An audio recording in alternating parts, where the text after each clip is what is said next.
I think it's time to bring it in, though. So I'm going to Sorry, bring let's us do it. in. I'm ready. I'm sorry. Thank you. No, for you're giving me the good. moment. I am going to bring us in with something I've been feeling since I got home, and it goes a little something like this: dee duttly duttly duttly duttly da, dee duttly duttly duttly duttly duttly duttly da, dee duttly duttly duttly dee duttly dee duttly da. Welcome back to Nerd Shit in the Dark, the shittiest podcast on the internet, and we are your hosts, Chase the Chaz Screepack and Jake the J Word Dunstan. Holy and if that shit. intro didn't get you more excited for this podcast than any intro in the history of this podcast, you aren't in the right headspace because this man is ready to do it tonight. That's how I'm feeling. That's how I've been feeling since I left work. Maybe even while I was at work today. I've been so excited. Yeah. We have so many cool things to talk about tonight. I love and it. All those things I'm just like really on board to talk about. So bursting with energy. But, you know, we come in strong. We came in pretty strong, but we're going to tone it back down because now it's casual chit-chat time. Jake, how you doing? Let me casually chit-chat and say that I'm very sick right now, and if my voice starts to sound bad, that is why. As you can see, it will not be affecting my energy levels due to Dayquil. Dayquil. I'm going to make some more tea in the middle of this to help my throat. Yeah, I love this. I love this podcast. More people are listening. More people are commenting. We're growing. As I always say very quickly, let me throw my 2 cents in. Please do like and subscribe if you watch and you enjoy it. Chase works very, very hard to make the best show possible. So please like and subscribe if you enjoy it. And as an added bonus, if you'd like to talk to us about anything we talked about today, do comment. We always respond. And my job's not been the best recently, and there's a guy who commented the other day, and it made my day, and we've chatted a little bit, and I love that. So it keeps us going, keeps us doing this happily, so please consider it. Thank you. Even if you don't like us, you comment and subscribe. Yeah. I mean, I think Tori has liked a video or two, and she is not a big fan of mine, so what are you going to do? Yeah, I mean, anything helps. We don't really care that if it's massive, we'll take what we can get at this point. But no, we're just happy people are paying attention a little bit. It's exciting. Yeah, it is. What else? No sponsorships right now this episode. Not yet. One might come in mid-episode. Sometimes they send them to us on the fly. Yeah, I haven't checked my email, so it does happen. Yeah, we'll see. We'll feel it. We'll feel it on the wind. Casual chat. I have to casually chat about Pokemon a little bit. Can that be a casual chat topic? Yes, that can be a casual chat topic. Okay, this is a casual chat topic. Talk to me about Pokemon, Jake. I love Pokemon. I say Pokemon, you might say Pokemon. I love it. And I love it. And I love it. And I've loved it since I was 4 years old. Maybe 5, somewhere in there. I have distinct, very fond memories of playing the first 2 generations of games. Like, you know what I'm saying? Like, remembering where I was on Christmas Day, getting Pokemon Gold and Silver, very distinctly remembering how excited I was to get a Cyndaquil and like walking out of that first town and just there's very specific memories of Pokemon. Was that your first one? No. I had red and blue. I had red, blue, and yellow. I wasn't sure if that was like you discussing like your but first. It's just, but that's a good. I think those ones, I remember getting them on Christmas. I obviously was a little bit younger. What year did they come out? Did they come out in 2000? I believe so in America. I want to say they came out in America in 2000. I have to look it up. They had to have. I think in 99 in 96 in other countries. Come on, what's the American release date? I'm sorry, this is embarrassing, but I was in the 4th grade, I think. So okay, in other regions in 1999 and 2. Wow, NA 1998. That just can't be right, man. 1998? Okay, in America? Pokemon Yellow was 1999, so that makes more sense to me. Yes. So Pokemon Yellow is 1999, so I was 5 when I got those for Christmas, and I think I was just like a little too young. I loved them, and I just needed help sometimes. I was like, I think I was 7 when I got my blue version, and I was a little confused at first. I got it, but at first I didn't. Yeah, I needed help with just like certain things, but that's what was so perfect about them. And part of my discussion today, I just love these games so much, man. And I just got Pokemon Platinum, and I'm playing it, and I'm loving it. And then my best friend, my brother-in-law at home, he just got a DS to play his Pokemon Silver. I just bought a Pokemon Crystal. I just love these fucking game so much, man. Mhm. And you and I have had a brief conversation about this week about how October good 15th, 2000 is the for release date of Gold and Silver in America. yeah. So it makes sense that next, but for whatever reason, when you're young, that like year of development, this is all to say, like those first, let's say up through Diamond, Pearl, Platinum, God, man, just they're so good. They're just incredible games. I love them, and I'm trying to understand if it's just nostalgia or they just really are that good. Because for me, No, they are. I'm not very good with playing old stuff and still enjoying it. Yeah. I know that's bad. Like a GoldenEye. Like people can play GoldenEye for N64 and still love it. I'm just not that guy. I'm not that guy. I'll tell you this. Anybody who's telling you they're playing GoldenEye right now and still loving it is a fucking liar. If they're But playing it with I'm like N64 controller, But they're I a just can't liar. play old games and enjoy them. It's just Yeah. not quite who I am. Yeah. But these games, man, they just crush. And I'm not saying anything that no one else thinks. But what I will say, just after, it's got to be after Diamond and Pearl. It's just a little, it's just a little bit of fall off. Now I enjoyed X and Y, I thought Black and White was good. Black and White. Sorry, I'm skipping Black and White. I think Black and White's good. I think Black and White's good. That those are like 5 generations of Pokemon games that I have no 3DS issues. is when it changed. That's what I was trying to get at. It's 3DS when it changes, right? Yeah, But I'd agree. it's just I always attribute it to, and I say this all the time to you, and I bitch to everybody that'll listen, that they're just not difficult anymore.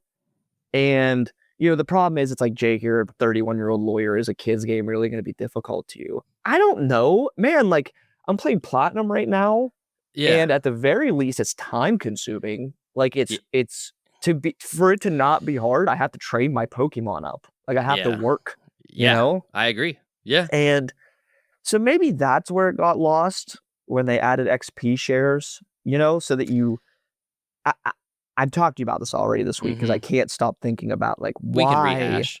why are they just not what they once were to me? Because they just aren't to me. Is it the newer formats of moving away from like this? Okay, you go town to town to town, gym battle, and trying to make an open world format. Is it that? I don't know. I mean, they only changed that in Scarlet and Violet. I know. So I know. I don't So think it is that.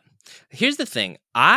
So as an adult man, I am happy about the EXP share to all my Pokemon thing. I really do appreciate it.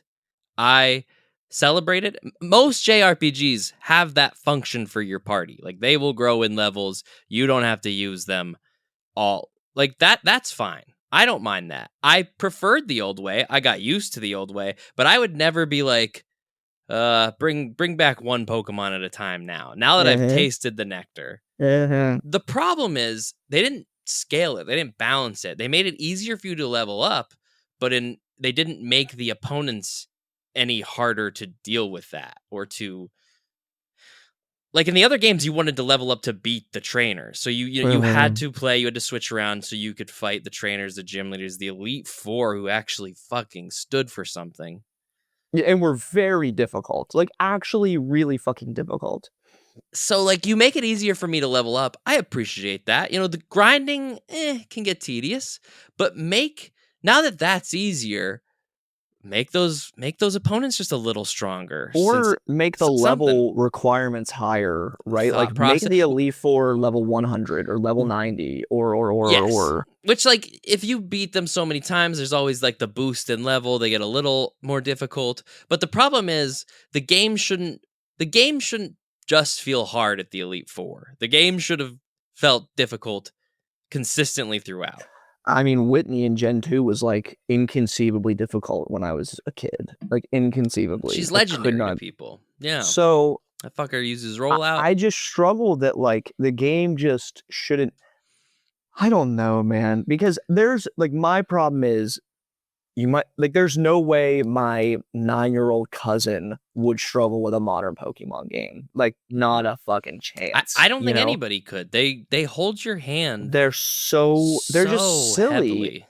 It's but so for me that is like it is a deal breaker. But we're talking about the XP share, something that I think about and I kind of noticed in X and Y when I was playing it is that like so I'm playing Platinum right now and I have this dumbass Psyduck, but I love Golduck.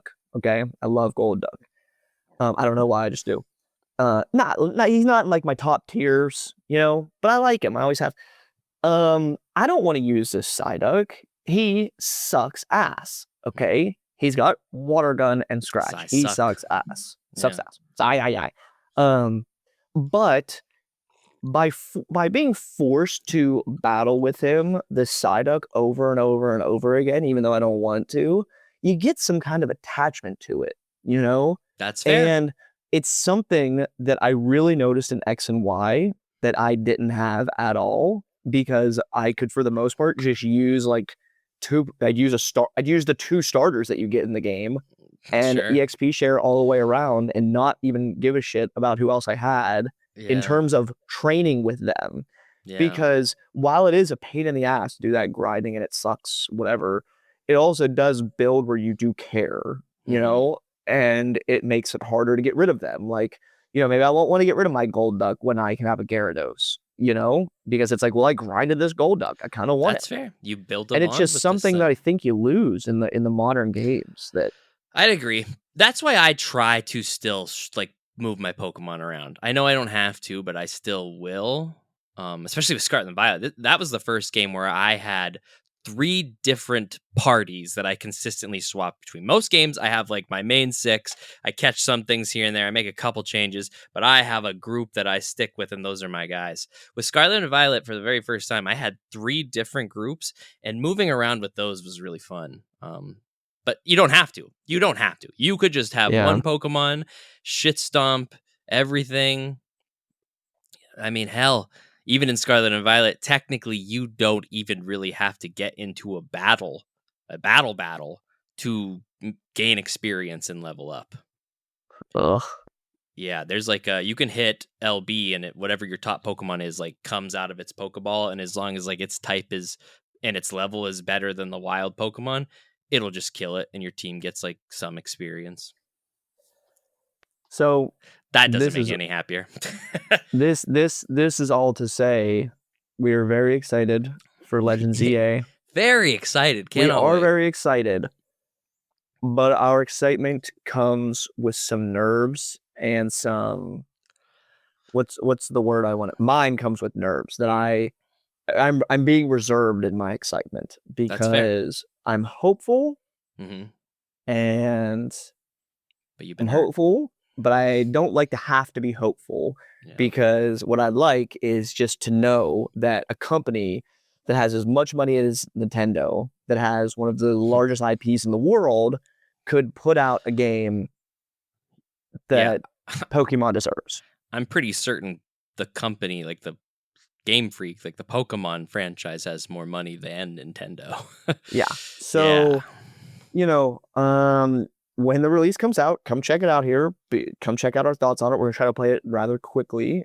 But do know that Chase will be overwhelmingly positive because he'll be excited, and I'll probably be hopefully in the middle. That's my guess. I'm just worried, man. I've watched the videos and it looks Combat cool. looks cool. Yeah. The combat looks cool. They took away abilities, which is odd. I think they did that for the regular Legends Arceus as well. We'll see. Okay, let's already jump onto this. Go ahead. I have some more things to talk about with it. No, you're good. Well, let me complain about it some more. Yeah, I'm already upset that, and I already texted you about this. 2 things. I didn't text you about one of them. Sorry, edit that out. Secret. Sorry. I'm in the dark. About something I don't like that I've seen. Okay. Sorry, I am sick, and now the soup is wearing off, so my throat is getting hoarse again. So I will be making tea during this for a certain discussion. Yeah. So, 1, announcing a DLC for this game a month before it comes out that I have to pay for is disturbing, despicable, vile. More words that I won't say because it'll hurt us in the YouTube algorithm. That it is unbelievable that they somehow can't put it all in the game at release. And we're going to be charged $30 or $40, I'm sure, for this DLC. I just it puts an extremely bad taste in my mouth that I'm already concerned that they aren't concerned with putting out the best possible game or even like an 80% of the best possible game. They're concerned with getting out a Pokemon game and making money. That is a concern to me. It's a fair concern when they're already like, here's a DLC. You know, that's a concern of mine.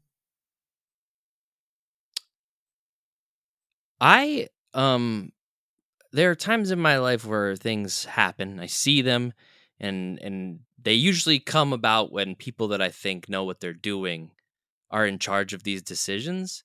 So when these things happen that make me go, "Oh, you think they would have been smarter than that?" I'm always just like, "What the fuck?" Because like they get you geared. I watched the entire Nintendo Direct live. I sat at my desk and watched the whole hour. It was much like Pokemon Presents or Pokemon Day, whatever they did. I call it a rusty hand job. This was a little better. I didn't hate it as much as other people did, but it was still of a direct altogether. Rusty hand job, and I would say the Pokemon portion was a very, very rusty hand job. It was really weird. It was like the hand job made me almost come right at the start, and then all of a sudden it just didn't know what the fuck. It started like karate chopping my boner or something. It was like, what is happening here? Here's the thing. We live in this day and age where these DLCs for games come out all the time. We're aware as people that That it's going to happen. that they're all like a game is making DLC before the game comes out. That is just happening all the time.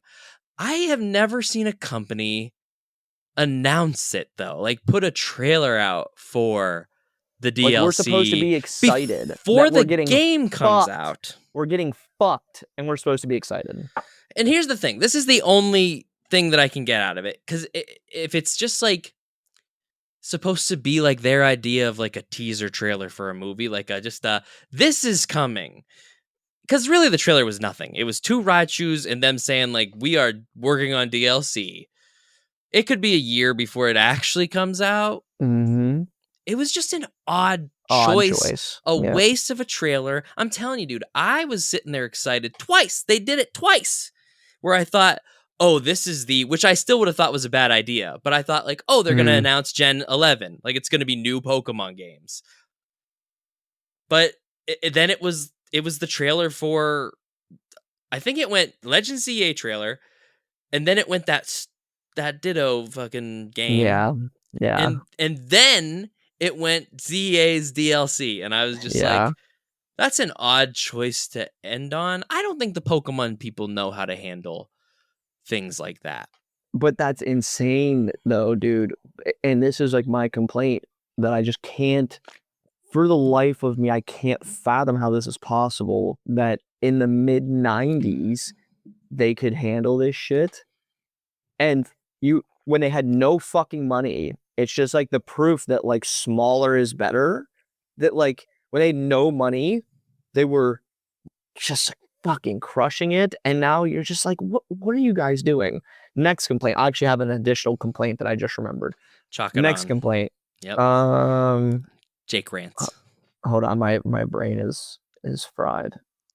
Okay, I had to jump to my third complaint. Oh, nope, I'll jump to my second complaint because it's gameplay related. Okay. I saw. Now, for me, as somebody who, as I grew up to middle school, high school, college, all online video gaming, that's who I was. That's what I like to do. I wanted player versus player. That's what I wanted. Okay? That's who I was. Pokemon to me was like, as a child, like the passion of single player video gaming. That was like, do it by yourself. Everything is there in the game. I can accomplish whatever I want on this game. I can get, you know what I mean? I can do whatever. No. It's funny because I don't think that was Game Freak's idea. They were like, Well, we yeah, want 'cause you they to did the buy both link versions and have cables. friends and trade with your friends. Of course. But for me, that was my idea. Now, Yeah. of course, You maybe I'm wrong. survive. Now, this is important. But so that's fair though too to say, okay, you got to trade whatever. That's the whole Okay, premise so then Pokemon is eventually, built on. yeah. But So it's all fair. I'm not saying I'm right. To be No, clear, I'm not saying just I'm right. saying. That's just Yeah. how my life was. Yeah. Okay. Then the games developed. This is what I'm trying to say though, is that while you're right that it is like friends and trading amongst one another, whatever. Okay, I think, later in the games, the PvP stuff becomes more prominent. And of course, you could play versus your friends, right? Like, you could battle each other in the old games or whatever. Yeah. Okay, here's what I don't fucking like. Now, this is personal, and not everyone's going to agree with this. So they announced Mega Greninja, Chestnut, and Delphox. Okay, that's fucking sweet. Glad we brought Megas back. That's them listening. Bravo. They get a clap because that's what people wanted. I don't want a Ruby on my fucking Charizard head. I could scream about that, but we're not going to. I've got limited throat tonight. Okay, you don't want to hear that from your old lady. So, I just apparently, have you seen how you obtain these Mega Stones for those three? I've seen people talking about how you. Okay, I haven't seen anyone talking about it, but if they're talking about it, it's correct because the way you do it is it's rewards for online play. Like online player versus player play is how that is my understanding that it is online player versus play rewards to receive Mega Stones. I could not, and that's like the only way to get them. I could not disagree with that more. I hate that so much. I hate it. I hate it. I hate it. Now, if you want to do some kind of rewards through like online PvP play, I'm cool with that. To me, Pokemon is like you should be able to access all of the Pokemon. Catch them all. That's the idea, right? Now, again, we go back in the old games. I had to find somebody to trade my Onix with because I love Steelix. Don't get me wrong. But I just hope it isn't the case that if you aren't good at like online battling, that they're going to restrict people from being able to get like a Mega Greninja.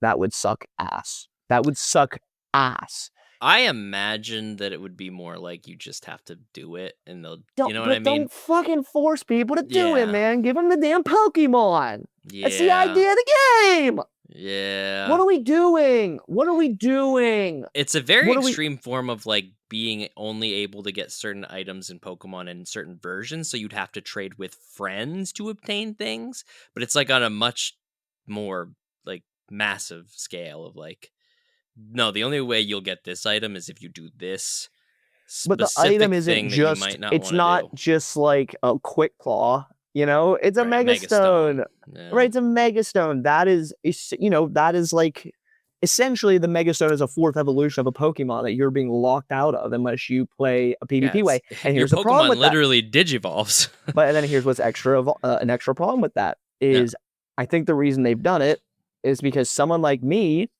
would have no intention of getting like Nintendo's like version of Xbox Live, whatever it's called, that you have to pay for. Nintendo Online.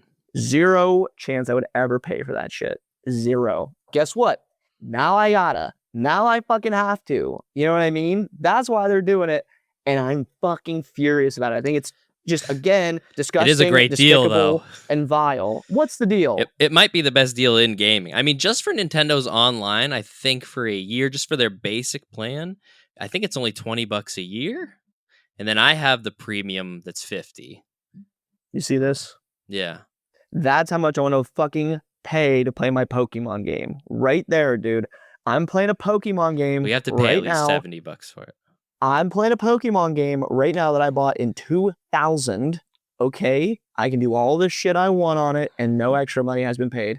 And then people will say, "Oh, Jake, that's the modern gaming." Blah, blah, blah, blah, blah. Fuck you, dude. This is not right. Don't doing that to Pokemon. Leave it in Call of Duty.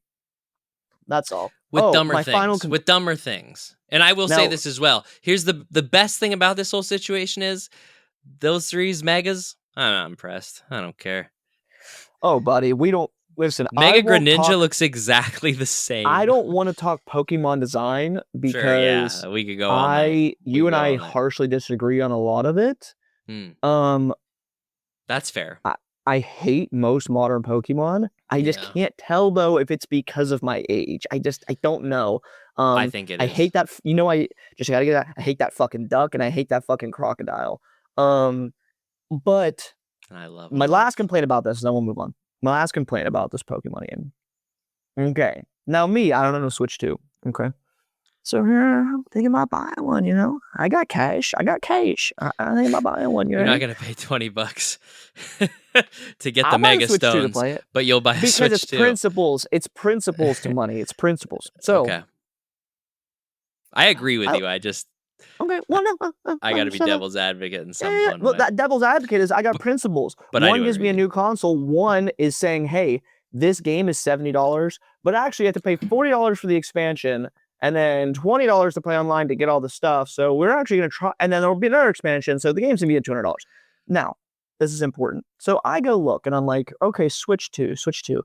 Okay, there's probably going to be a Legend ZA version of Switch 2. That'll be cool, right? Did you Yeah. see what this fucking console looks like for ZA? I don't The even know. special edition? Did they make a Switch 2 special edition? There's an edition that comes with the game. That, to me, why not make a special edition of it? They didn't do anything. It's the same old Joy-Cons. It's the same dock. Nothing different. Give me that special edition with it. You Oh, just released the console. This is your first Pokemon game. no, I'm not surprised. It's because they just really if they would release a special edition console literal months, you think you're mad about this DLC. People who bought Switch 2s upon release would kill people. I'm surprised they didn't. They would I'm have surprised. never. The fact Listen, that the fact that it's a Switch 1 and Switch 2 game is like why Nintendo was like, we're not building a whole. I wouldn't be surprised if there's a Switch 1 special edition of it, but there was never going to be a Switch give it 2 to me. I edition. want it. Give You're it not to me. I getting it. want it. Now what you're saying is logical, but what you're missing is the emotional How much factor you that I want it. am. Yeah. Yeah. That's what Yeah. you're missing. I All was right. going to say, That's the end of one my of the funny Pokemon rant. things about you is like your initial feeling on something, you feel it very strongly, and that's what it is forever. Well, Not forever, but no, like you'll stay that's what pretty it is hard until on I talk to things. somebody. That's what it is until I That's talk to fair. somebody. I sit That's and fair. I stew and I Yeah, boil, and then yeah. I'll talk to you, and you're like, "Yeah, man, they just released the console. Maybe they don't want people to be fucking pissed." And I'll be Yeah, like, "I guess that makes sense. I'm still pissed about it, but I'm not gonna yeah. buy a Switch 2 now because I couldn't get a special edition one. But I they'll think get me it'll some other way. run. I think it'll run fine on the normal Switch. I'm almost guaranteeing that it won't run fine on the regular Switch. So Yeah, that'll be a complaint for our episode in a month and a half. yeah. Well, I'll see how it runs on Switch too. I mean, for all I know, it doesn't. But I there were some announcements made at that Nintendo Direct that made me go, "Oh wow, the Switch 2 is pretty fucking powerful." So maybe the Switch 1 version of that game will suck. Hard to It probably say. will. Probably will. But we'll jump off of Pokemon. I want to just tell a quick story before we get into some of our main topics for the night. I'll keep it brief. I'll keep it quick.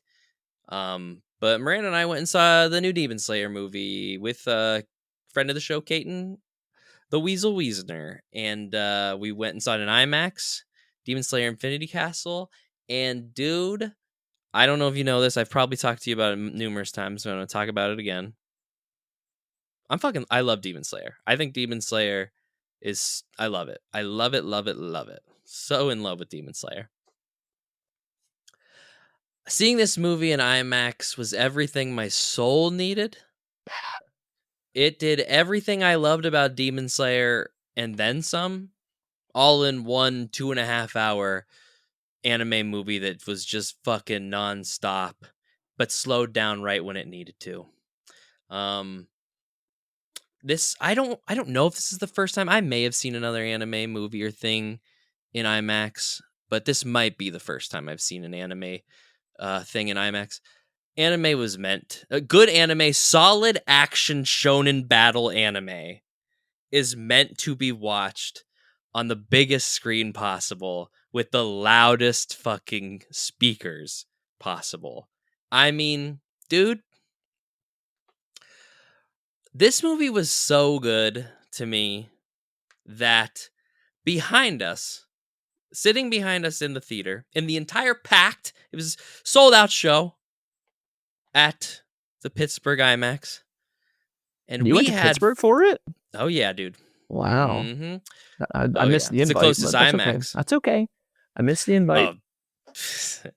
They were like 3 seats when I got them, so it was like Miranda's obviously one, and Weezer's my fucking anime boy. So behind us sat the only 4 or 5 people, kids, who talked throughout the movie. But the thing with these kids was that they were, and this isn't a bad thing. This is not a bad thing. I'm not saying this is a bad thing. But they were autistic. They were autistic as well. So double whammy. And you still loved it? And that's what I mean. The movie, like, there were things, they spoiled something, which really fucked me up. Because like I said, they're autistic. This movie's been out in Japan for like months. They've sought it out and watched it. I don't read the manga. I love Demon Slayer so much. I want to experience an anime form right away. So I got a little spoiled. That perturbed me a little. The rest of it, I had to go into parent mode and just like noises happening, whatever. It was also so loud that only during the quieter moments could I even hear them. Sometimes they did say funny things. That's absolutely fucking horrible. I need you to know I would have killed myself. I probably would have left. Caton was not happy. The lady next to him, she was 2 people down. I could just feel her fury at these kids. So you didn't say anything? No, I need you to know. I got really high. That also helped. We were all really high. I need you to know that I have said something to people in movie theaters 10, 12 times. I mean, somebody needs to. It makes Tori's skin crawl.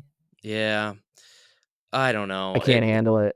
It sucked that it was happening. It definitely took away from it. But you loved it. But it didn't. Yeah, I just would like sit forward sometimes. Like I said, went into parent mode. Dude, I was smiling the whole time. So it didn't. IMAX is so loud that it bothered. I actually you want to hear the lamest thing I do? I have concert little earplugs. I don't laugh at those very much. That was fucking funny. I take little concert earplugs to IMAX because I think it's that loud. Yeah, that might be lamer than Tori. I told you. It does. No. I did, like, dude, Dune 2 in IMAX. Oh, I wish I'll never forget one of the funniest comments I've ever heard. So, like, those earplugs I take, they're meant to just take out a certain decibel level. Mm-hmm. So basically, like, I go to a concert and I'm in the front row. I leave and don't have like my ears ringing. I'll never forget. It's like that's smart for a concert, yeah.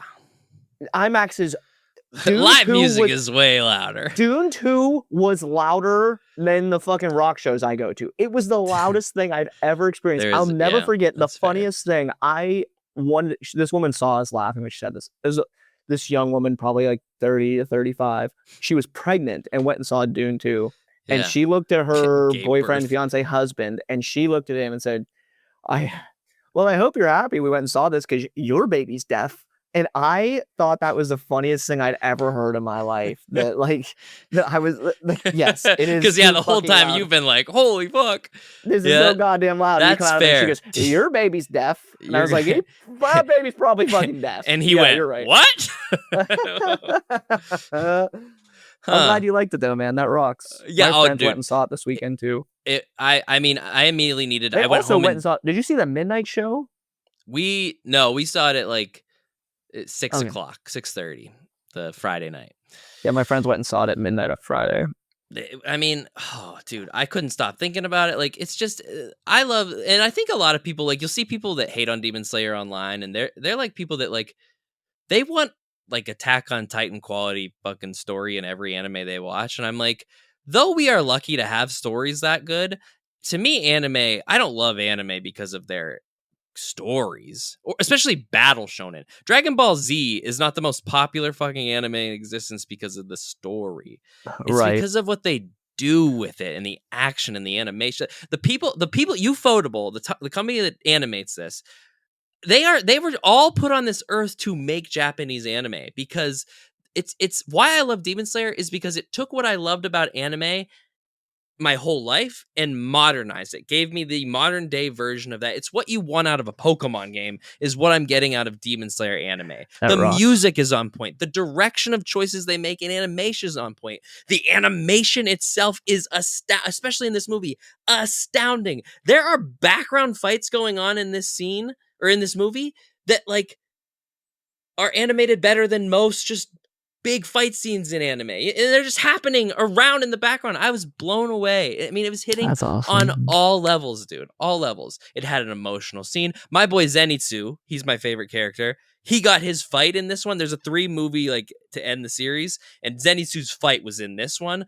It was fast. It was a lot faster than I expected, but it was so good, dude. I was like, this is fucking awesome. So And the way my friend who is very obsessed with anime, it's the only television he watches at this point. He said, I don't watch Demon Slayer like totally for the plot. I watch it for the hype shit. That's why I'm there. That's the why I hype watch shit is Demon there Slayer. in Yeah. spades. He loved the movie. He And said the it was characters, the characters are all lovable. great. Yeah. So you don't need and the plot is good enough. Like you don't need everything to be just like the I agree. best fucking thing. I agree. When they're nailing everything else, dude. I mean, me and Miranda fell in love with this series very early on. We watched the first season. We were like, yeah, that was decent. And then we saw the Mugen Train movie and we were like, oh, that's actually awesome. So yeah, and then we watched Good. then we just kept watching, and then we've never not been excited, and they've never really let us down. So this movie, I've only seen the first 6 episodes. yeah, that's the thing. Yeah. It starts rather like it's a little generic. It's very like the plot, like I said, you've seen it. It's what it becomes as things go on. And I even watched the entire first season, which the first season now I like a lot more. But when I first watched it, I was like, yeah, that is good. I don't know why this is like taking over the world. And then I saw Mugen Train and I was like, I love this shit. oh, Yeah. what? My dick's hard all of a sudden. No way. Oh, dude, That the one thing I rocks. will say, one funny moment. So the kids were talking the whole movie back and forth. Not the whole time, but not the whole time. There was this scene where it was showing this one character's background, and so it would get quiet from time to time. And this guy just did something like really bad. Like it was clearly a really bad thing to do. And some guy like in the back of the theater, you just hear him go, "What a jerk." I laughed so fucking hard because like we were all thinking it. Like the scene was making us think that. It was quiet for a bit. What a jerk. It was like my thoughts came to life. Yeah, Demon Amazing. Slayer. That's I had awesome. A great It was time. awesome. I Awesome. recommend anybody who watches Demon Slayer or doesn't to watch the whole series and then watch these movies. Or if That's you do, a great movie. I'm gonna get there. I'm gonna get there eventually. It's hype shit, and that's what I need. That's what I need. So I suppose we should probably jump into new nerd shit. Yeah, why not? We've only been doing this for an hour. Seems like a good time to start it. Yeah. I think the first 10 minutes was us just talking, though. I think I hit record before we As start. we do. As we do. Sometimes it's cool to be doing this stuff with your friends. Yeah. But, Jake, I read a book. Don't I know it? Big ass book. Don't I know it? I do want to bleed into this with a little bit of a story, and then we'll get there. Yeah. Because I need to say what like led me into reading this book exactly. Okay. Why I chose this book. So we've had the book on the mobile library. If you're new to the channel, I am a mobile librarian, and I work on a bookmobile. What a cool ass job, by the way. Great what job. a cool ass job he has. Best job ever, especially considering reading is a hobby of mine. But Way of Kings has been on there since Wind and Truth came out. We got the 1st and the 5th, and they've been on the van ever since. Hell yeah.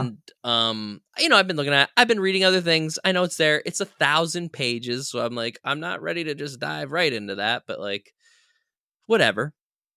So it's always been there. I knew as I was wrapping up Will of the Many that I wanted to read a book next, and I was telling you how I was doing a lot of like first books and series just to get a feel for some things for next year.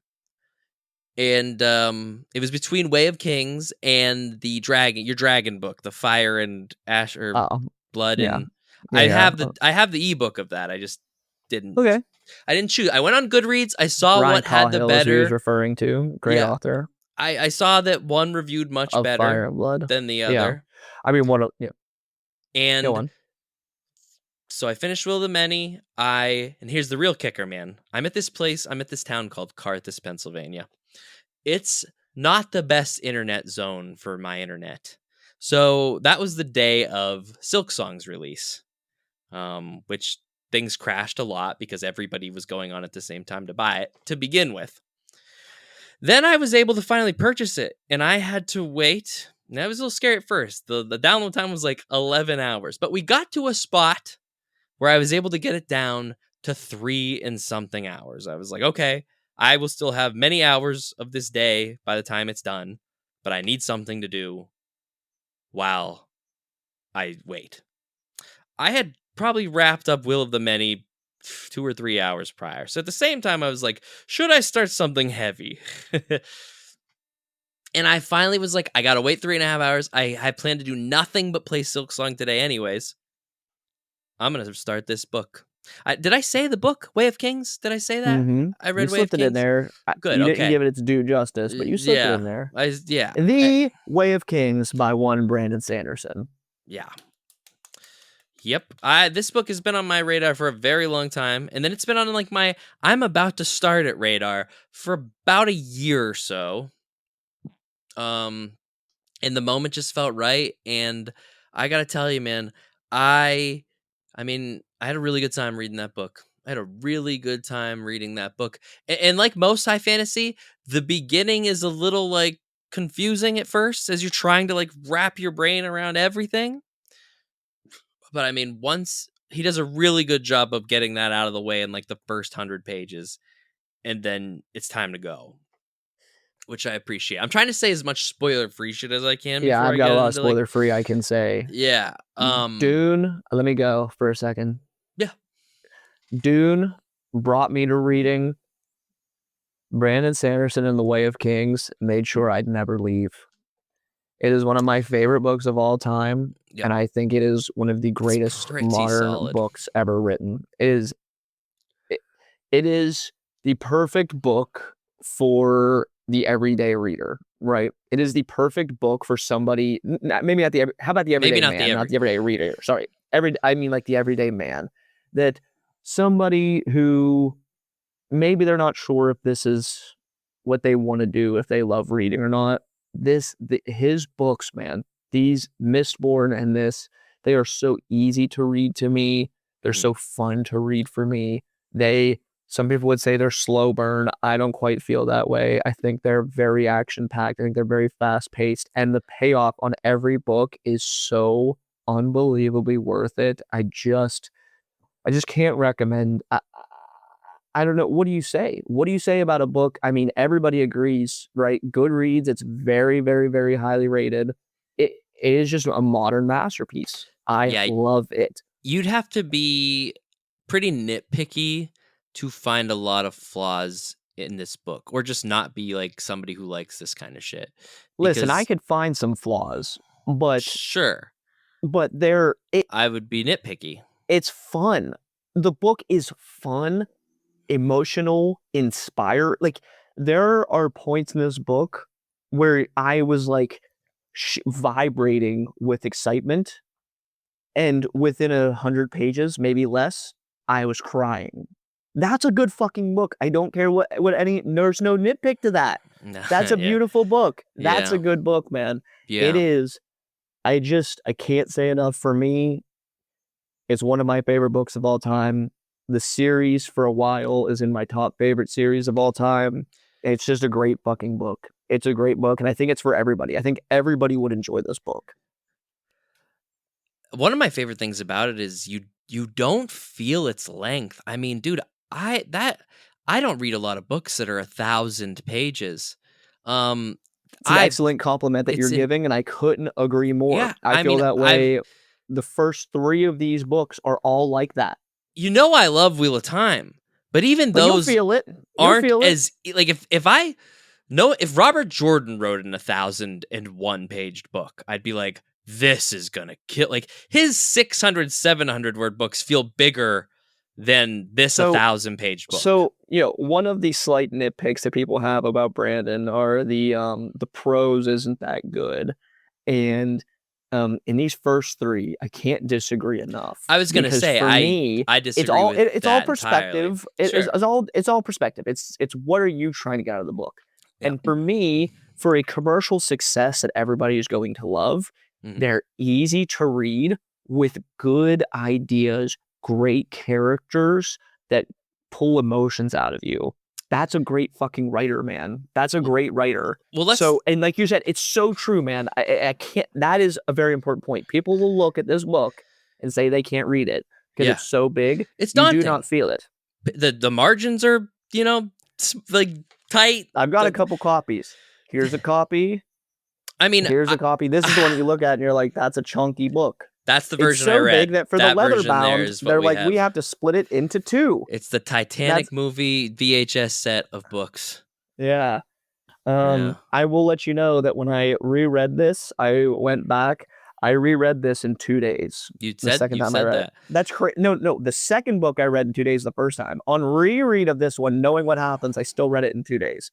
How Yeah. absurd is that, man? That's how good this book That's is. pretty. That's because it's the plot in general is very enticing. Like what really got me through it was I just wanted to keep the characters themselves, but wanting to know what happened. This is what I want to say too. Another spoiler-free thing is just I've read a lot of books this year, dude. I've read a lot of books in the past couple years since I've been working at the library. I've read a lot of books in my life, but this year in particular, I've read a lot of big, fantasy series type of books. I've seen a lot. And we've had this discussion. There's a lot of stuff, things that we love that start off a little derivatively, a little here and there, and then they evolve. Yep.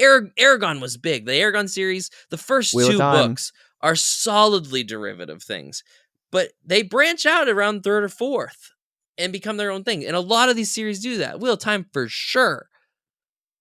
This was a very refreshing that I didn't even know I need refreshed by type of way to start a Very series. unique, huh? There's no story point that I don't find entirely just original.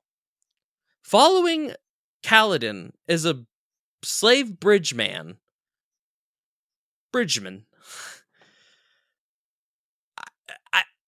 I was like, this is new. This is entirely new. The world feels so alive with these new things. And you know me, dude. I love a world that's alive. I love a world that is rich in different cultures, like Wheel of Time. Like that's one of the things I love about Wheel of Time the most is just that attention to like how different people and different traits they have in different places of the world that is being created. And there's that, but there's also like spirits, there's a religion, there's a backstory, all sorts of things. You don't know what the fuck's going on. I finished this whole first book today, man. And on my drive back from my stop, I re-listened to the prelude and the prologue because I was like, okay, that was the portion of the story that I didn't know what the fuck was going on when it started. So I want to go back and re-listen to it. The prelude, still fucking nonsense to me. I get a little more out of it, but still fucking nonsense to me. But the prologue with Zeth was much more understandable. I was like, oh, actually, this did a really good job of presenting things. The prelude, I was like, yeah, I get a little bit more out of this, but I still am like, no fucking clue. Which is good, which is kind of how you want to feel in these kind of things. It tells a very complete. 10 out of 10. It is a 10 out of 10. I couldn't not say it was a 10 out of 10, dude. I just, before I knew it, I was so wanting to read more of it very quickly. This is when he was at the peak of his powers. It's truly unbelievable. So he started writing this book in 1997. Yeah, he wrote a thing at the beginning, like a little thing by Brandon. Yeah, of that so in in the new stuff he's come out with, you can buy like a primer or like his first versions of the book and everything. And I've listened to him interview that he talked about like that he got the idea for the chasms while on like hiking trips in Utah and everything. Sure, it's just what did it. I'm never going to do it justice in talking about what this book means to me, but man, it is just that good. It's so fucking good. So good. It also just did something to me when I read it that I had never experienced before. Yeah. At the time, I've since experienced it with other books, but at the time it it just changed my life. I don't know. I just Yeah. loved it so much. It has that atmosphere to it. I mean, like, to me, even though it was all completely original, I have had a lot of hype moment in books Hmm. this year, and it still stood out. But I think if the only other thing was, like, you said you read Dune and then it was this, so it's like, if I only had one other good book to compare the epicness in this to, I'd probably be a fucking mess, because I feel like the other things I read this year got me ready so that it didn't completely wreck me by how good it is. Now, that being said, I still think Wheel of Time is better. Like, Because it is. Fires of Heaven is still my favorite book I've read this year, and my favorite book. I can't say enough good about that fifth Wheel of Time book. Everybody, I want you to know something. This man asked me to do this podcast with him, and maybe for a second I debated it, but he makes comments like that. He makes comments like that, and I say I'll never go anywhere, but I'm here I've forever. I've read a lot of good books this year, and that Fuck, what a includes comment by you. God damn. that includes the dragon, or Jesus, what's the fourth Wheel Time book called? Shadow Not the dragon, Rising. Shadow Rising, and the sixth one, whatever that one's called again, Lords of Chaos. Also good books, but man, Great Fires of book. Heaven was so fucking good. So, still not better than that. But that being said, Brandon wouldn't say that his are better, by the way. He also loves The Wheel of Time. I had to get 5 books in. I still really love those first 4 books, don't get me wrong, but it took 5 books to give me that.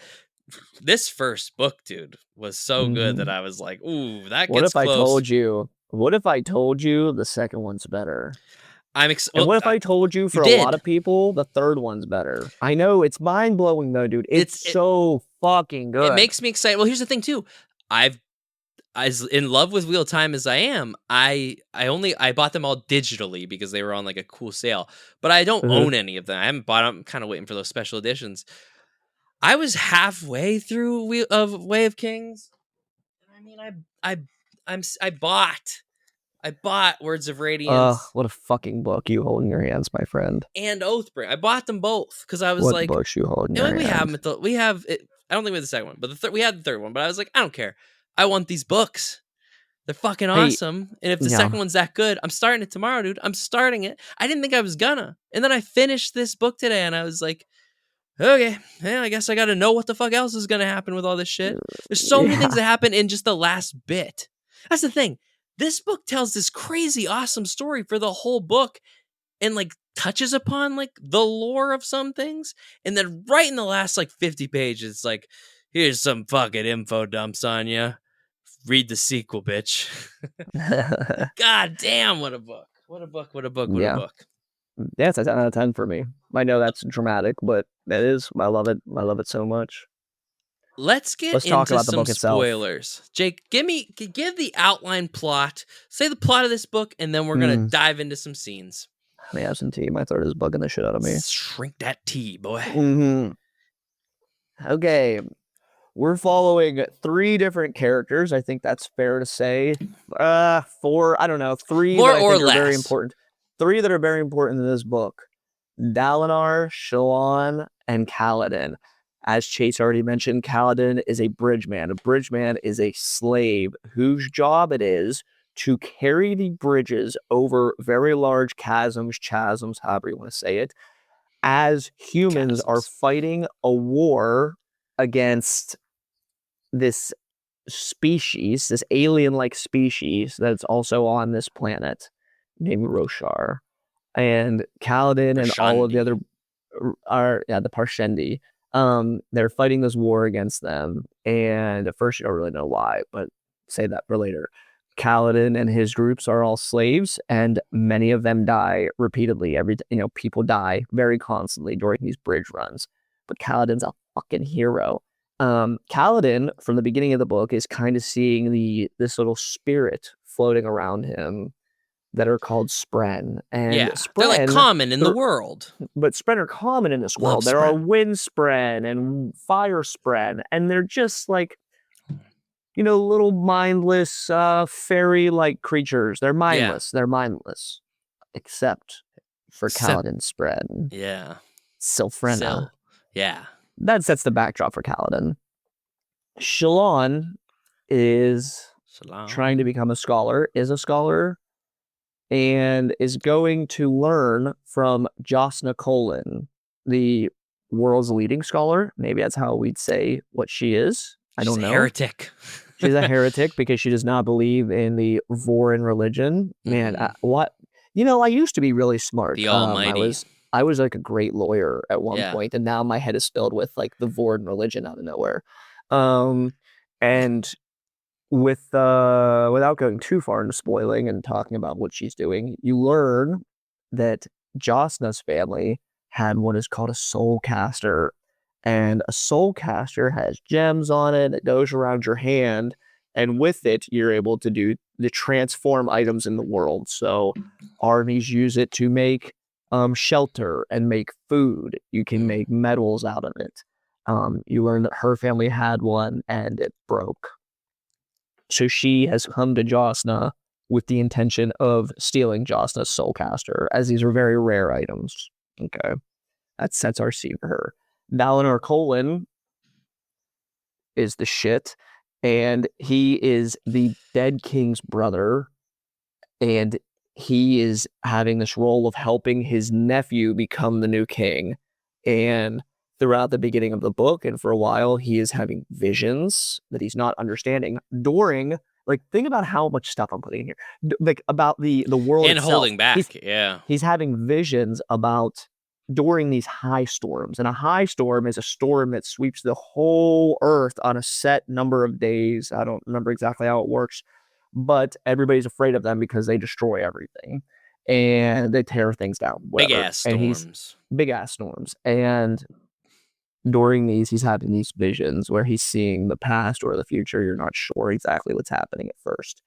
And yeah, he feels very guilty for his brother's death, and he feels very responsible to help his nephew. Yeah.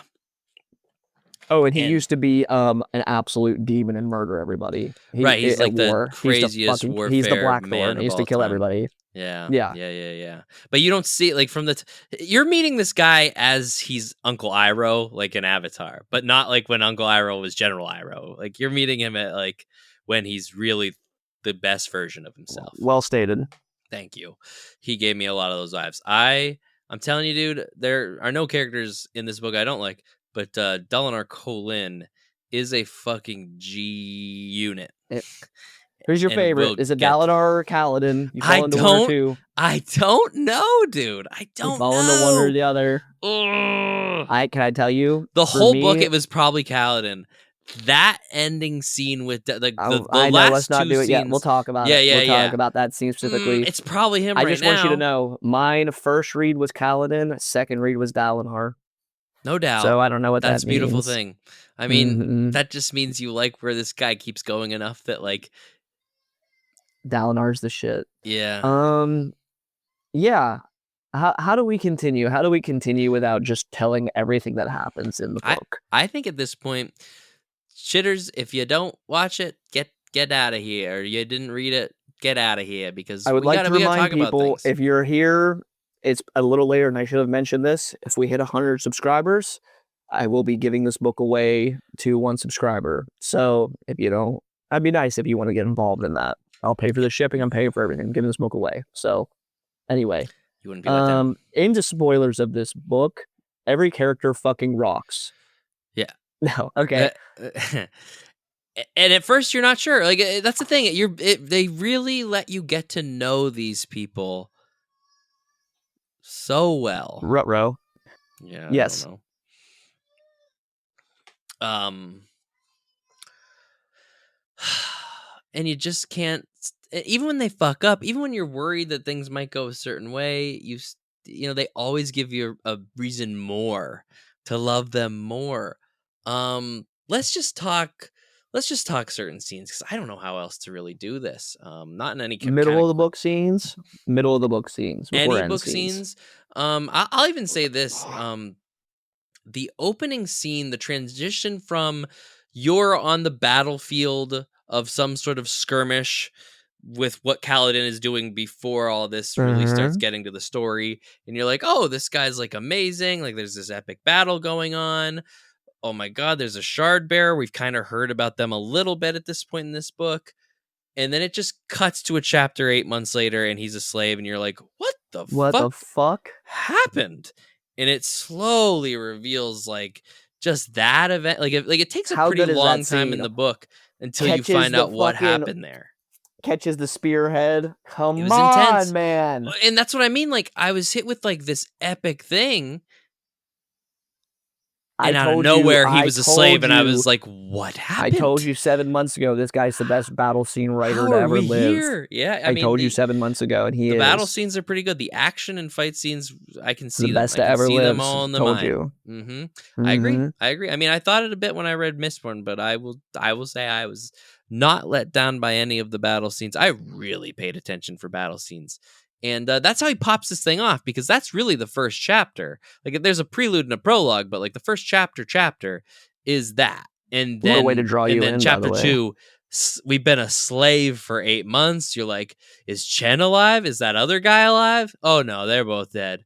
Everybody's dead. Everybody we're meeting for a while, dead, getting killed. It's getting worse for this guy left and right. You're not really sure when you're going to start meeting other characters that are going to become characters in this guy's life that are around. And then it gets there. And fuck, is it so worth it. You watch this guy also bring himself back from the brink of complete despair and just hopelessness, because what he went through, as you find out as the book goes, was pretty heavy. And finding what hope he again. went through, he's a fucking slave. He's a slave. He already went through hell, and he's living in hell again. Yeah. And he brings it back, and it's believable. Like, that's what's so great, is it's believable, you know? Yeah. I mean, all of those characters, the Bridgman team, that whole storyline is perfect. 10 out of 10. I mean, I can't. It's perfect. How good is it when he's sprinting and he's like able to pull the arrows in like the first times? How good is it? I have scenes that, like, we just have to say how awesome they are. That scene's so fucking awesome. How fucking awesome is it when he survives the high storm? Come on, man. Oh, dude. Come on, man.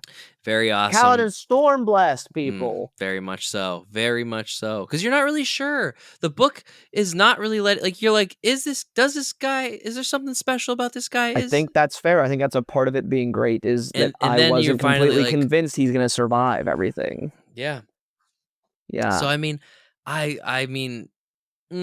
anytime there was a Kaladin chapter, never upset to go. No matter what was going on in the other story, if we were back to Kaladin, I was like, yeah, I'm good. This is solid. There'd be time Kaladin chapters end and I'd go to another character and I'd have to warm back up to being switched, which I would be.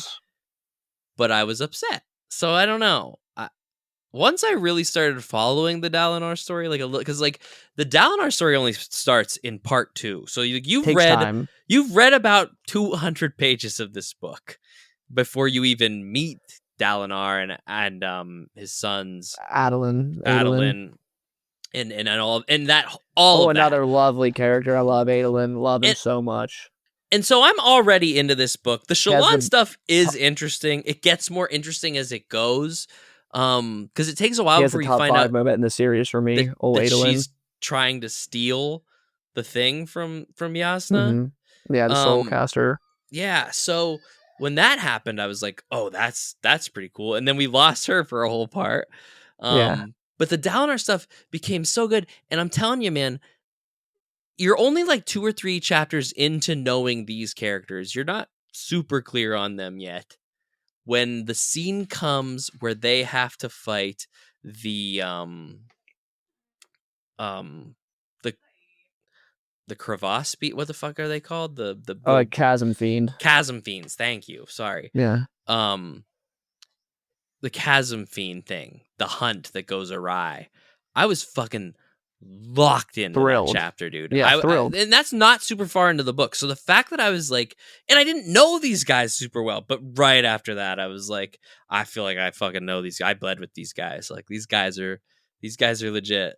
And I think that was the point in the book where like I had read, up to that point over a number of days, and then I was doing 100 or more pages a day after that, because I was like, that was such a good scene. This is the beginning of the book. And Yeah, then everybody else's stories were then just getting better and better in their own separate ways. I mean, he writes like a television show. I feel like I'm that's what he seeing says. it. That's what he says. He's trying to write it like you're watching a movie. I think it would be you'd have to be stupid to not be able to do this first book, at least justice on screen, because it's all so I palatable. would It's so agree. palatable because it every chapter of this book, for the whole book, is just someone's perspective, you know, of this certain character or these. There's no in between. And then all of a sudden near the end, chapters are starting to hit multiple different character point of views. Kaladin and Dalinar are having moments in the same chapter, and you're like, Mm-hmm. oh, this is how it's kind of coming together, before ultimately they are brought together in the story. And it's like I loved it. It just felt so right that finally these moments would crisscross to the point that we're talking about different chapters. Like, we're all at the tower. Let's bounce around. We don't need to read a whole chapter of one guy and then Yeah. another. Yeah, it's You can time to get it bounce all. around. It's like And a that movie. feeling, it's that feeling of yeah, like I think you described it really well, that it just feels right. That you're like that it's already such a build up to this moment that crossover of them doing it together and having that perspective like pushes you further. You're like, "Oh shit, we've made it. We are I mean, finally here. We're you've at the read the point." length of 2 big books by the time you Mhm. get to that point. So you're like, Mhm. And whatever. you are not let down. And also, like, I read a lot of series. There are characters that sometimes it's books before they meet. I mean, even like think Game of Thrones. There are character point of views that Uh-huh. don't meet forever. So I was like, maybe these characters won't meet by the end, and some of them don't. But the fact that Dalinar and Kaladin met in the way that they did, Mhm. oh my fucking god, what a payoff! What a It's so payoff, good. bro, bro. We're like I said, we're jumping around. I am going to talk a lot about the end just because it's what I read today and it's most on my mind. Honestly, that thing about the why do I keep wanting to say crevasse thing? Crater Yeah, fiend, Cosm Fiend. chasm fiend. Jesus Christ! As if I hadn't seen that That word a scene rocks, gazillion right? times in the past. That So scene good, so rocks, good, huh? so good.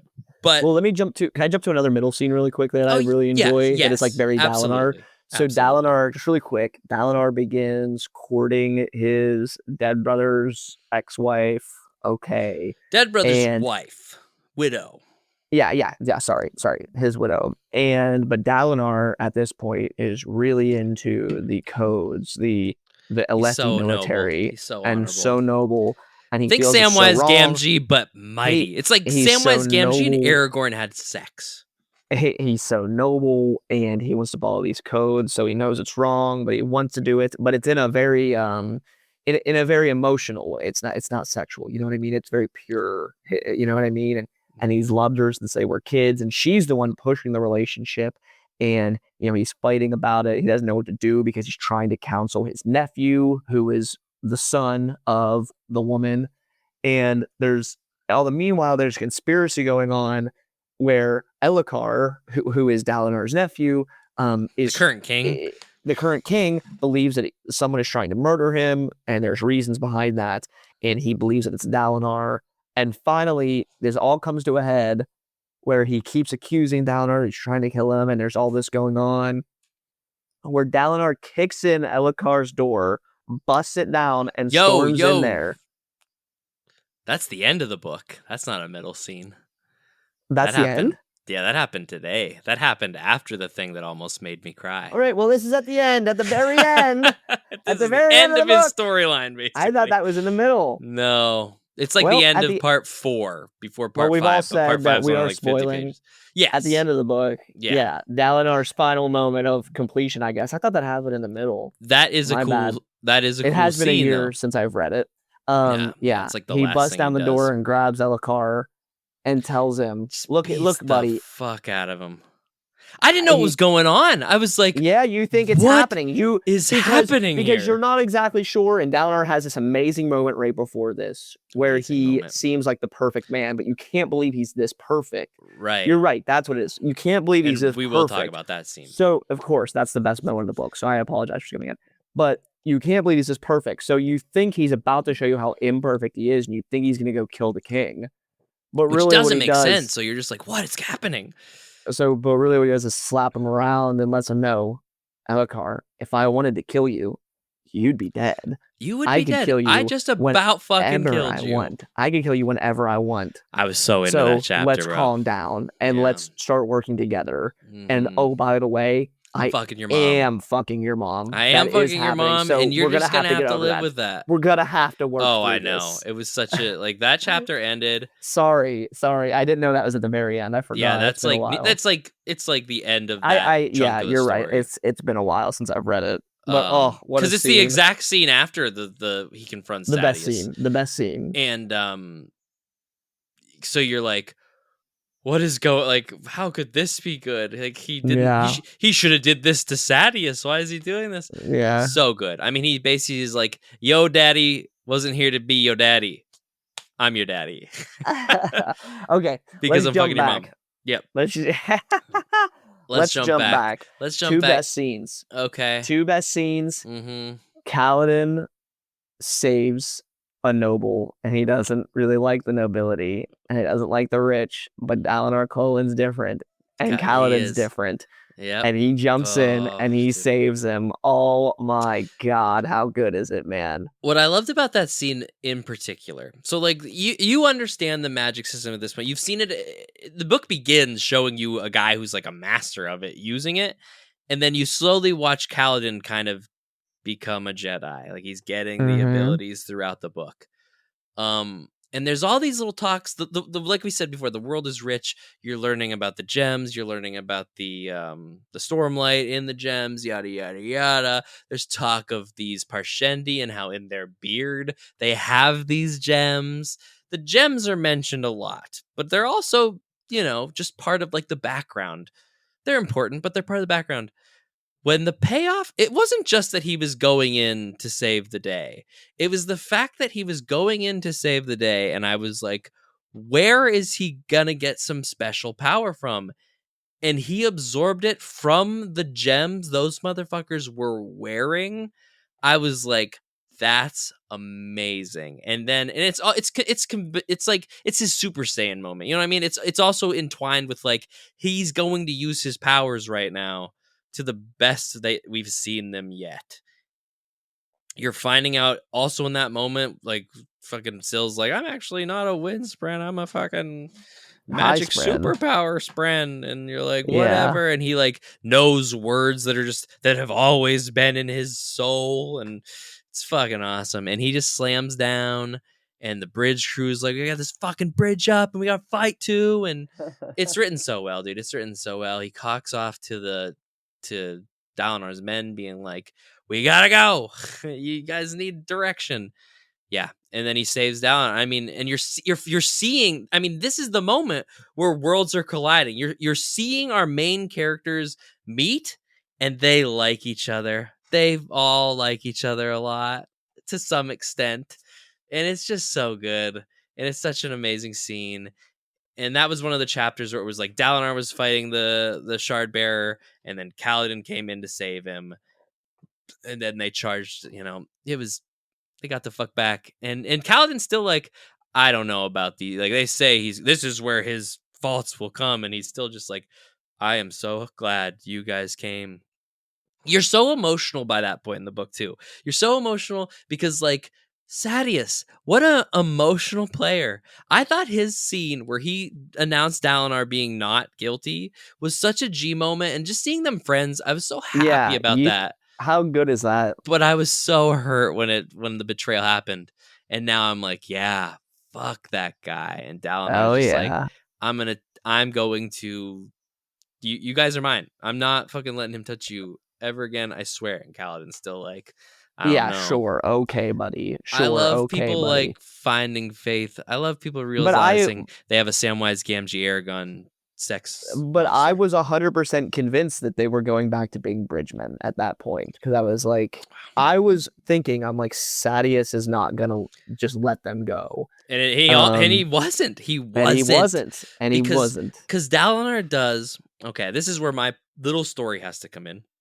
One of my favorite scenes in Return of the King, which is my favorite movie of all time. Nothing can touch it. One of my favorite scenes, maybe my favorite, it's up for debate, is the end of the movie when Aragorn is king and he walks down and it gets to the hobbits and they go to bow and he says, "My friends, you bow to no one." And he and all of fucking, not Middle Earth, but all of everybody that's at Minas Tirith fucking bow to the hobbits. And it's such a moment because Aragorn is such an honorable, he's been nothing but honorable the whole time. I cry to this day when I see the scene. Maybe not every time, but like if I'm in the right mind and mood, it's so fucking epic. This is that for this book. This was that in this book. I loved this moment. Dalinar goes up. We're just gonna describe the scene. I He did goes cry. up. He fucking But we had to set this scene a little bit more. There's these things called oath blades, mm-hmm. and the oath Shard blades are the most blades. blades.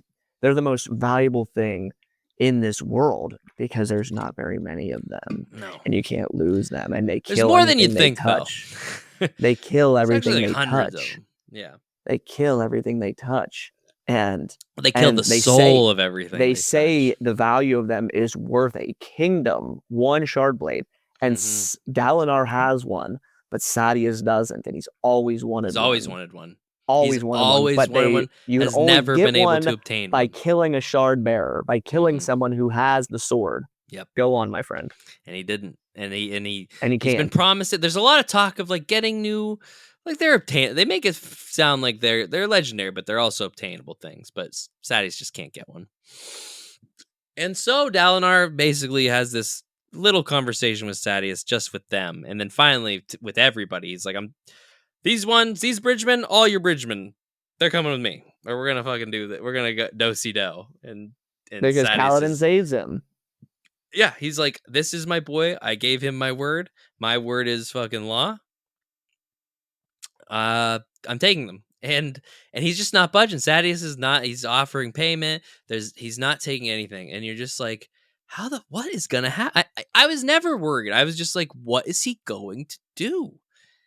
And when he is like, and he strikes the Justice Stone with his sword, you're like, whoa, what's happening here? And then he's just like, then I will give you this. You can have Oathbringer, his sword.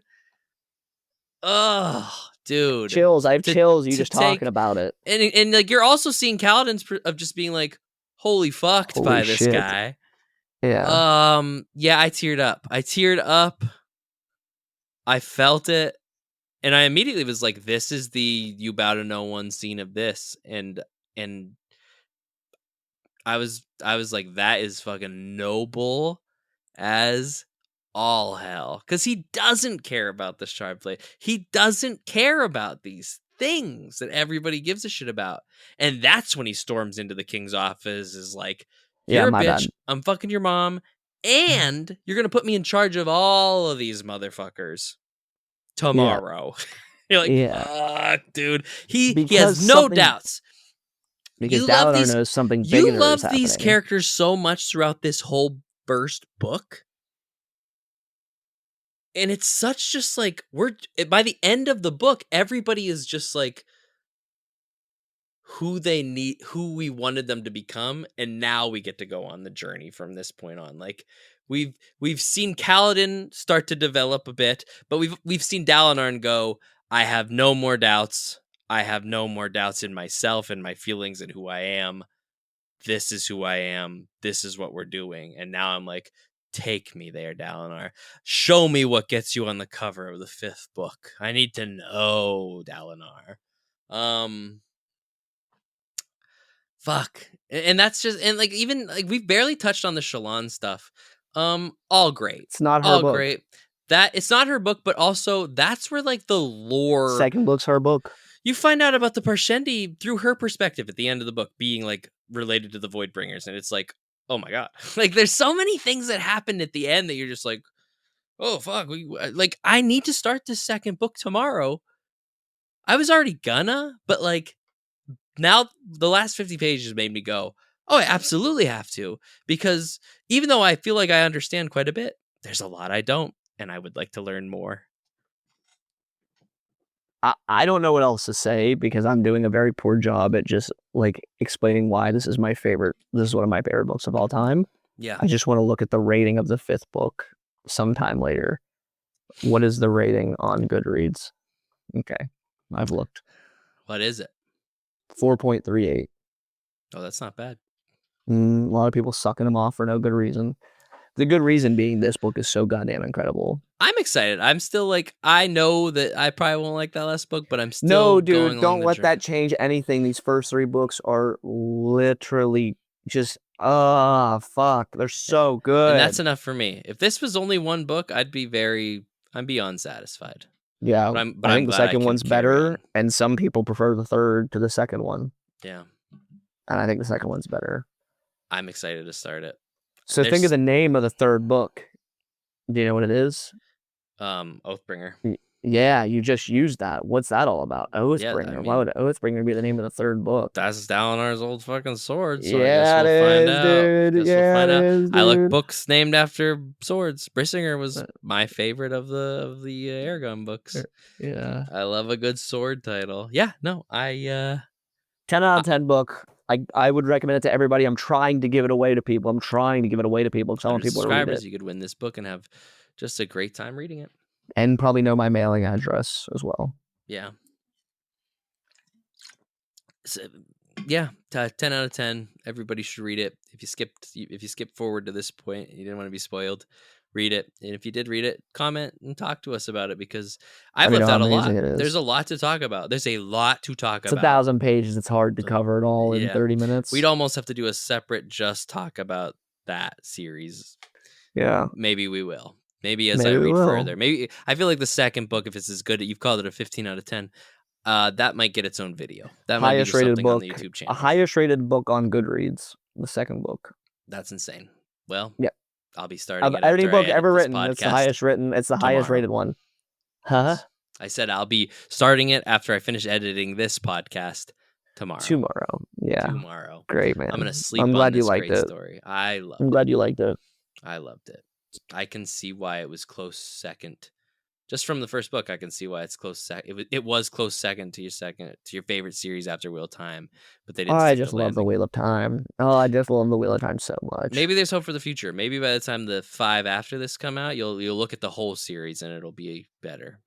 I will not be negative about Brandon tonight. Tonight is not a night to shame him. We'll wait until the next time. Today, we will say that Brandon Sanderson, for a period of time, a run of books, was the best fantasy author on earth. Sorry, that's probably not as important as it needs to be.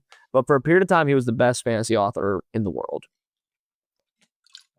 I could see it. Just from the 2 of his books I've read, I'm like, yep, these are pretty good. There was a streak, man. There was a streak. He was the best in the world. Every streak can't last forever.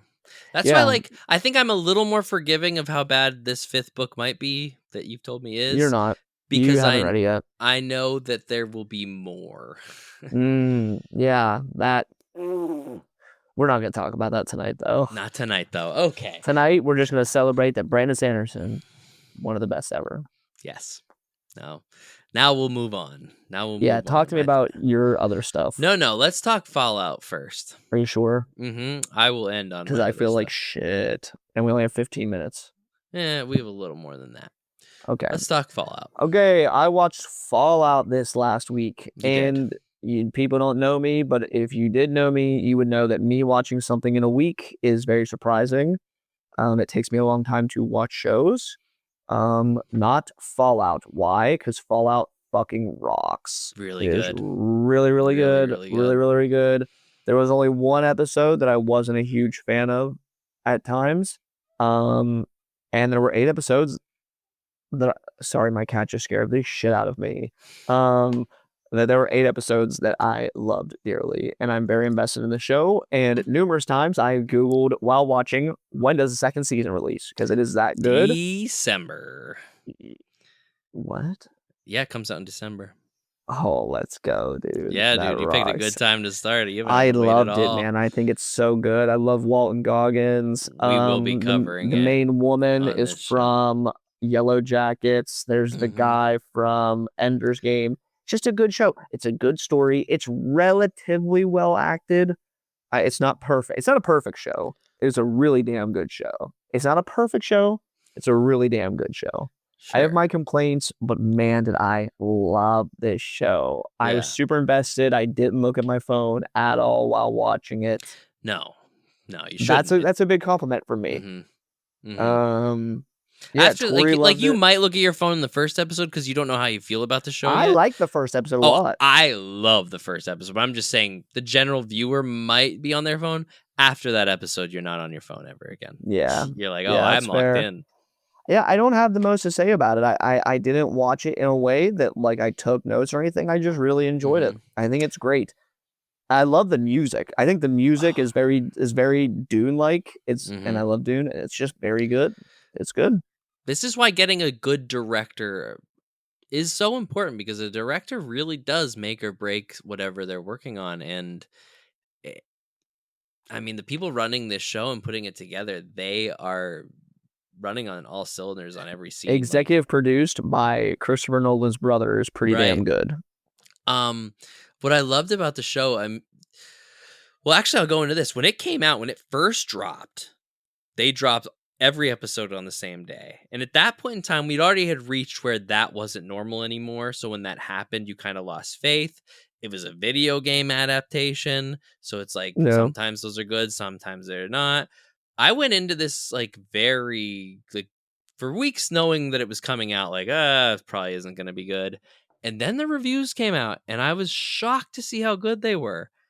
And so Miranda and I started it, and that first episode, man, is so good. I mean, the show does such a good job of not only being like one of the best produced and written modern pieces of television, but it balances like this serious. There can be such serious moments, and you're also laughing your ass off during that like battle scene at the end of that first episode. It's intense. It's scary, but it is funny as fuck. And the show Hmm. is does a really good job of weaving like how intense it is with how funny it can still be. And that continues throughout the whole show. It gets to a point where like scenes that they want to be funny will be funny predominantly, but also that means scenes that they want to be intense and serious, you're literally at the edge of your seat. And it's gorgeous show to look at. It's shot beautifully, the effects are all good. What a I great love piece it. of television. Yeah, I apologize to the viewer. I'm crashing a little bit from you my crashing a little sickness. bit. Oh Oh, very no. badly. I feel like Oh, absolute shit. you But it gave is a everything to the lovely Way of show. Kings. I gave everything away at Kings. Fallout is amazing. I loved it. I give it like a 9.5 out of 10. I loved it. I'd agree. I Yeah, really somewhere loved around it. there. Yeah, I I'm really loved it. really looking forward to season 2. We will cover it on this channel, maybe Oh, on this show. yes. Oh, we absolutely will cover it I on don't this know what the show. release schedule is for it. It was a show that took me and Miranda a really long time. The reason we've talked about it so much on this show is because like we were it was right after Sora was born, so it was like we would watch maybe 2 or 3 episodes, then stop watching for a couple weeks before we'd get back to it. But and people were like Sam came on and talked about it. Braden had watched it. I finally finished it, so we've had a chance to talk about it quite a bit. But Yeah. It is never weekly this time. okay, which Weekly I think release. I'm glad. I am happy Yeah, about that's that. the answer for sure. I think the And it makes our reason jobs easier. it does make our jobs easier. Well, I think the reason it took me so long to watch it was because they dropped it all at once. Like when something's weekly and I have a schedule to watch it with, Mm-hmm. I can do it. But Mm-hmm. but sometimes if you just drop it all at once and I have the opportunity at any moment, I'm not going to be behind the rest of the world if I don't. I don't know. I like a weekly Agreed. release. Yeah, I'm Tomorrow, sorry I don't have more to say at the moment, but it's amazing. yeah. Yeah. You're good. It's always good to get What our an thoughts awesome and feelings show. out. So that just leaves Silk Song. my thoughts on Silksong thus far. I'm not finished with it. I would have liked to put more time into it, but Way of Kings really took me. But I still put about 20 hours into this game. I have only just finished Act 1, so I'm only going into Act 2. But that is a statement for this game. It's a $20 video game. I have put about 20 hours into it, working my ass off. I'm doing all the side quests, everything I can do. And there's still another act and then a like bonus act of this game left to go, and I'm just like, this is insane. I'm having such a good time. I love Hollow Knight. I talked about it in the last episode how it was such a big, Metroidvania game to me that I loved. This is a sequel that was worth the wait. I mean, it's hard to say which one I like more because they both do what they need to do so well. And I love when a sequel just takes the first thing they did and modifies it in every way. Ori in the Lost or the Blind Forest. This is a Metroidvania game that I played a few years back. I loved it, and then I played its sequel, and I couldn't believe how much they like improved upon the ground they laid in that first one. Because to me, the first one was so good. Same with Hollow Knight. Everything in Silksong, I'm just like, oh my god, they have they improved on so many things, and they made other things more difficult. Which like these games are hard. They're hard games. I've seen a criticism of that online a bit, but like they are hard. But that's part of the fun of them. I want them to be hard. I want to be swearing and screaming while I play it. The games I love most in my life are the ones that have brought me such rage as I play them. Because when you finally get past that thing, when you finally beat that boss or get through that platforming section or puzzle or whatever that has been making you scream to the heavens, you are so satisfied. And then it's on to the next thing that makes you fucking pissed off. And that's the whole game. And you have so many abilities in this one that are just like modified versions of things they set up in the first one. Like in the first one, you have like you make your character better by putting like certain, I don't even know what to call it, badges on him, and you get like a certain amount of badge numbers that you can wear that give you certain different abilities. And they've kind of improved upon that in this game where they give you like you have your move and then you have like a skill tree around that you can equip items and extra things. There's so many different ways to fight in this one that aren't in that first one. And it's a side scroller, Metroidvania type of game. And the amount of combat that you can get out of it, something like that, not a three-dimensional game, is impressive. It's Yeah, that's very gorgeous. neat. They've added a lot of like there was voice acting, there's noises and stuff in the first one, but like they've done it again but more. I don't even know if you've never played it, it doesn't make any sense. But in this one, like it's just that same thing you liked about like like different sounds certain characters made, but they've just made them better. Like you just hear like this one bitch singing when you get to this certain like the map lady, you hear her in the distance singing and you have to go find her, and it's all nonsense words, but man, it's so good. And like it's one of those games that it's funny too. It sprinkles in you're a bug essentially. Like the concept of Hollow Knight is like you're a bug mollusk type of creature. Silk is like she's like or not Silk, Jesus fucking Christ, Hornet. I don't really know what kind of bug she is, but like the they're all bug based things that you're fighting, or like there's birds in this one, and I don't really know what I'm trying to get with that, but like the aesthetic is so unique. Yeah, it's unique. That's what you're trying to get at. Yeah, it's so, and that's what I thought about the first game. It's just more they've taken that, they've presented me with more of what I've seen from the first one and made it unique again. Like it's just oh, it's so good, man. I'm having such a good time. These boss fights are fucking gnarly. The boss fight to get into Act 2 was so hard, but once you like solve the puzzle and find the way, and oh, you're so satisfied. It's such a satisfying game. I know we waited a long time to get it, and a lot of people were worried, but I mean, this is a game that, like, once again, we talked about this very early on in this episode. This company has like 3 or 4 people working for it. These people that have these little video game companies, they just put so much care Rocks. and work into these games that you're like, this game could have came out and people might have hated it, that there's no way you could have, because if you liked the first one, you literally You'll run with love the second everything you one. liked about the first one That and the second rocks. one. That rocks. I loved it. I loved it so much, man. That Or rocks. loved it. I'm not done with it. I'm still playing it. I just got to Act 2. So like there's a whole chunk of this, and it's been so hard so far that I'm just like, I can't believe that like I've barely begun. They've added side quests. They've added like different types of money systems in this one, and it's like it's a little Souls like. If you've never played, like it's a game where like everything you've gathered, if you die, you'll lose it unless you can get back to where you're like. In the first game, you're like a shadow that you have to fight like a shadow version of yourself to get your stuff back. And this one, it's just like a silk cocoon, so you don't actually have to fight it, but you have to get back to that area to get all your shit back. And like, so when you die, you're like, I lost some, like I lost 100 rosary beads. I gotta get back there and get that shit. 100's not that much, but like if I lose like 300, I'm like, I will do whatever it takes. And like sometimes you die again before you get back to your shit, and you just have to be like, I lost all that stuff. God damn it. It puts you to the work, man. It's everything I wanted in a sequel and then some. I'm glad. I've Now heard that I nothing got but Way good of Kings things. out of the way, I am getting back to splitting my time between this second book and more Silksong. But I've heard nothing but good I'm things. loving it so much. If you like Metroidvanias, this is just one that does the genre such justice. I mean, you start, you can barely get through an area, and then you play a little harder when you go back to that area. You've acquired so much new shit that you're just bouncing through. Like, fuck you, these things that used to be hard. You're just like, get the fuck out of my way.